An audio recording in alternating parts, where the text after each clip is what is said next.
આજકાલ વાયરલ ઇન્ફેક્શનના કારણે કોઈ પણ માણસ છે તે ફટાફટ બીમાર થવા લાગે છે. તો આજ ડિમ્પલ્સ ડિસીઝમાં એવા લાડુ શેર થશે જે માત્ર એક મીઠાઈ નથી, માત્ર એક લાડુ નથી, પણ એક સુપરફૂડ છે, એક શક્તિશાળી પાવર હાઉસ છે અને નેચરલી ડિટોક્સિફાયર છે. ઘરની સામગ્રીઓથી તૈયાર થશે અને એટલા ટેસ્ટી લાગશે કે કોઈ પણ વ્યક્તિને ખાવાની ઈચ્છા થશે. અને જો રોજ એક લાડુ ખાશો ને તો ક્યારેય દવા ખાવાની જરૂર નહીં પડે, કારણ કે એ માત્ર શરીરને જ નહીં, મગજને પણ ખૂબ જ હેલ્ધી રાખે છે અને પૂરા શરીરને લોખંડ જેવું મજબૂત બનાવે છે. તો ચલો રેસીપી શરૂ કરીએ. તો જેમના માટે સૌથી પહેલી હેલ્ધી સામગ્રી લેશું દાળિયા. આ દાળિયામાંથી મેં ફોતરા કાઢી અને 1 કપ જેટલા લીધા છે.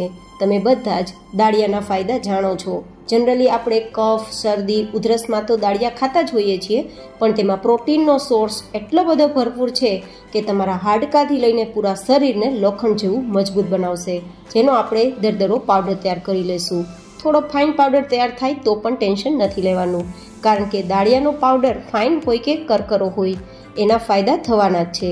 તો આ પાવડરને હવે આપણે એક્સ્ટ્રા વાસણમાં લઈ લેશું. હવે આપણે બીજી સામગ્રી લેશું, તે પણ દરેકના ઘરમાં અવેલેબલ હોય છે અને ખૂબ જ ફાયદા કરનાર હોય છે. તો આપણે તે જ મિક્સર જારમાં લગભગ 1 કપ જેટલા સફેદ તલ લેશું. તમે અહીંયા કાળા તલ ઘરમાં હોય તો તે પણ ઉપયોગમાં લઈ શકો છો.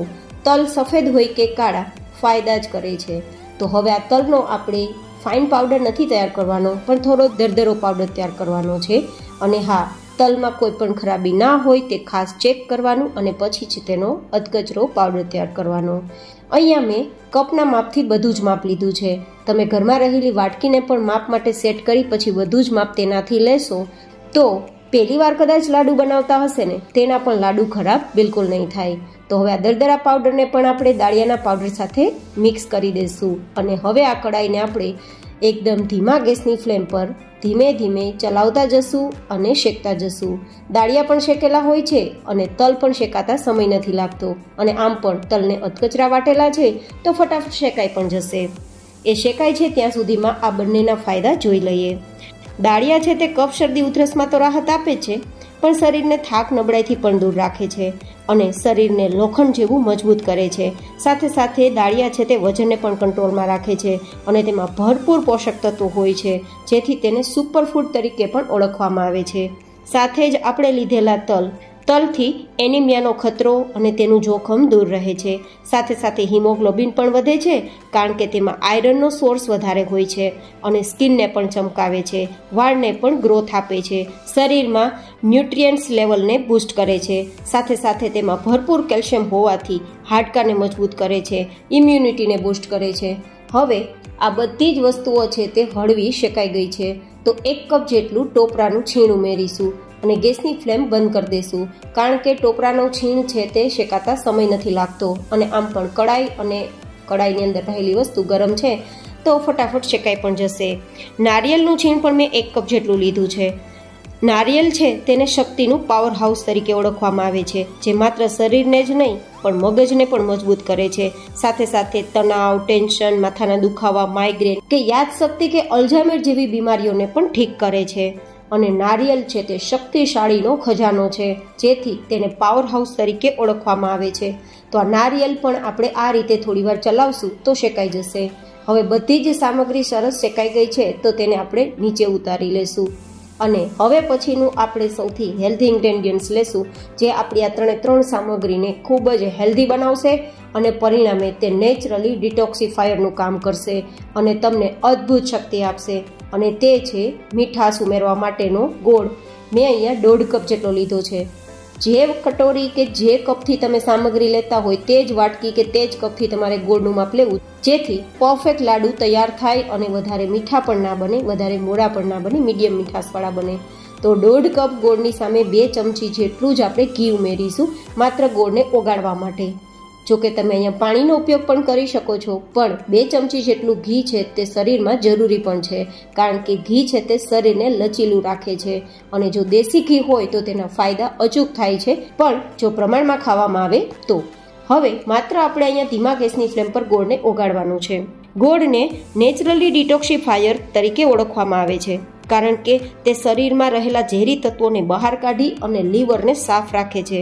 સાથે સાથે તેમાં આયરનનો સોર્સ ભરપૂર હોય છે, જેથી હિમોગ્લોબિન વધારે છે અને આપણા લોહીને પણ સાફ રાખે છે.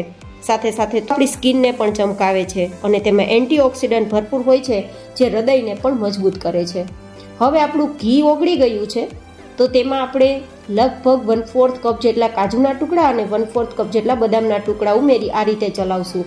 કારણ કે ઘી ગરમ થતાં આ બંને જે ડ્રાયફ્રૂટ્સ ઉમેરેલા છે તે સરસ શેકાઈ જશે, વધારે બળશે પણ નહીં અને સરસ શેકાઈ પણ જશે. જ્યાં સુધીમાં ગોળ ઓગળે છે ત્યાં સુધીમાં આ બંને પ્રોસેસ એકસાથે થઈ જશે, જેથી મેં અલગ પ્રોસેસ નથી કરેલી. તમે અલગથી ડ્રાયફ્રૂટ્સ ઘીમાં શેકી શકો છો અને ડ્રાયફ્રૂટ્સ ના ઉમેરવા હોય તો ઓપ્શનલ છે, સ્કીપ કરી શકો છો. હવે તમે જોઈ શકો છો થોડી જ વારમાં ગોળ આપણો ઓગળી ગયો છે. અહીંયા ખાસ ધ્યાનમાં રાખવાનું છે, ગોળને આપણે પાયો નથી કરવાનો, માત્ર ગોળને ઓગાળવાનો છે. જો ગોળનો પાયો થઈ જશે તો લાડુ છે તે કડક થઈ જશે, ખાવામાં સુપર સોફ્ટ અને ફરસા નહીં બને. તો ગોળ ઓગળતા જ ફટાફટ તેને નીચે ઉતારી અને આપણી જે સામગ્રીઓ છે તેમાં મિક્સ કરી દઈશું. આજે મેં જે સામગ્રીઓ ભેગી કરી છે ને તે તમને આરામથી મળી જાય, ઇઝીલી મળી જાય તેવી છે અને બહુ કોસ્ટલી પણ નથી થતી. જો તમારે દવા ન ખાવી હોય અને પૂરું જીવન તમારે સ્વસ્થ રહેવું હોય, ક્યારેય પણ દવાખાનાના ચક્કર ન લગાવવા હોય, તો રોજનો આ એક લાડુ તમને ક્યારેય બીમાર નહીં પાડે. કારણ કે આ બધી જ સામગ્રીઓ અદ્ભુત શક્તિશાળી છે, જેમનું મેં તમને આગળ વિડીયોમાં વર્ણન પણ કરેલું છે. મારે તમને આ બધી જ સામગ્રીઓના ફાયદા કહેવાનું માત્ર એટલું જ કારણ છે કે તમે જે ખાઈ રહ્યા છો તેમાંથી તમને શું મળવા પાત્ર છે તેની તમને જાણ થાય. હવે આ રીતે મિક્સ કરતા શરૂઆતમાં થોડું ઢીલું લાગશે, પણ ધીમે ધીમે તે એકદમ બધું ભેગું થવા લાગશે અને બિલકુલ આપણો લાડુ છે તે કડક નહીં થાય, કારણ કે ગોળને માત્ર ઓગાળીને જ આપણે ઉપયોગમાં લીધો છે. આપણે અહીંયા જેટલી સામગ્રી લીધી છે તેનો અડધો ગોળ લેશું ને તો લાડુ બરાબર રીતે તૈયાર થશે, ન વધારે થશે કે ન ઓછો થશે. તો મેં 3 કપ જેટલી સામગ્રી લીધી છે તો તેની સામે 1.5 કપ જેટલી મીઠાશ માટે ગોળ ઉમેર્યો છે. હવે આ બધું જ સરસ ભેગું થઈ ગયું છે તો 50% જેવું આપણે ઠંડુ થવા દેશું, જેથી આપણે બરાબર રીતે લાડુ સેટ કરી શકીએ. તો તમે જોઈ શકો છો થોડી જ વાર બાદ બધું જ સરસ ભેગું થઈ ગયું છે અને થોડું ઠંડુ પણ થઈ ગયું છે અને ચોઈસ પ્રમાણે લાડુ તૈયાર કરી શકીએ છીએ. તમે તમારી પસંદગી પ્રમાણે લાડુ બનાવી શકો અથવા ટુકડા પણ બનાવી શકો છો. અહીંયા અમે લગભગ આટલી સામગ્રીઓ લીધી છે તો મીડિયમ સાઇઝના 25 જેટલા લાડુ તૈયાર થયા છે અને આ લાડુ 2 થી 2.5 મહિના સુધી બહાર રાખશો તો પણ ખરાબ નથી થવાના. તો તમારે વધારે લાડુ બનાવવા હોય તો સામગ્રીઓ વધારે રાખી અને વધારે લાડુ પણ તૈયાર કરી શકો છો. તમે જોઈ શકો છો કે માત્ર 2 ચમચી ઘીમાં પણ આપણું લાડુ કેટલો શાઇન કરે છે, જેનું કારણ છે ટોપરામાં રહેલું તેલ, જેથી આપણે ઘી પણ ઓછું જોશે અને ઓછા ખર્ચે વધારે ફાયદા કરનાર લાડુ તૈયાર થશે. તો કેવી લાગી તમને મારી આજની આ લાડુની રેસીપી? એન્ડ હા ગાઈઝ, આ લાડુનું નામ શું રાખી શકાય ને તે પણ મને કોમેન્ટમાં જરૂર બતાવજો. તમે જોઈ શકો છો લાડુ એકદમ આરામથી ટુકડા પણ થઈ ગયા છે અને મસળતા ભૂકો પણ થઈ જાય છે. મીન્સ લાડુ ખાવામાં સુપર સોફ્ટ એન્ડ ફરસા તૈયાર થયા છે. ફરી મળીશું એક નવી જ હેલ્ધી રેસીપી સાથે. ત્યાં સુધી stay healthy and stay happy.